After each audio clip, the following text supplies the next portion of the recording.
Saffron বা জাফরান পৃথিবীর সব থেকে দামি মশলা, যা লাল সোনা নামে স্বীকৃত।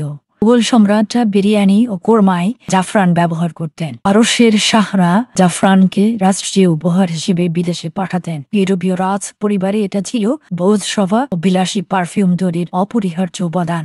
আয়ুর্বেদ, ইউনানি ও প্রাচীন পারস্য চিকিৎসায় জাফরানকে স্বাস্থ্য রক্ষার মশলা বলা হতো। রাজ পরিবারের সুস্থতা বজায় রাখতে টনিক ও ওষুধে জাফরান ব্যবহার করা হতো। জাফরান বা কেশর আসে কোরোকাস স্যাটিভাস ফুল থেকে। বেগুনি রঙের এর ফুলের গর্ভদণ্ড থেকে উৎপাদন করা হয় জাফরান। প্রতিটি ফুলে থাকে মাত্র 3টি সূক্ষ্ম লাল সুতো, আর এগুলো হাতে তুলে শুকিয়ে তৈরি করা হয় জাফরান। সকালে ফুল ফোটা মাত্রই তা সংগ্রহ করতে হয়, নইলে শুধু শুকিয়ে যায়, আর এর জন্য প্রচুর শ্রমিকের দরকার হয়। অন্যদিকে 1 কিলোগ্রাম জাফরান মশলা উৎপাদন করতে প্রয়োজন হয় প্রায় 1,50,000 ফুলে, যা তুলতে সময় লাগে প্রায় 40 ঘন্টা। একই কারণে প্রতি কিলোগ্রাম জাফরানের দাম পড়ে যায় প্রায় 3.5 থেকে 4 লক্ষ টাকা। বিশ্বব্যাপী এই মশলার কদর সব থেকে বেশি, বিশেষ করে বড় বড় অনুষ্ঠান এবং পার্টিতে খাবার রান্না ও পরিবেশন করার জন্য জাফরান ব্যবহার করা হয়। স্যাফরন বা রেড গোল্ড খাবারের সৌন্দর্য এবং স্বাদ বৃদ্ধি করে, তবে প্রচলিত উপায়ে এটি উৎপাদন করা যায় না। এমনকি সব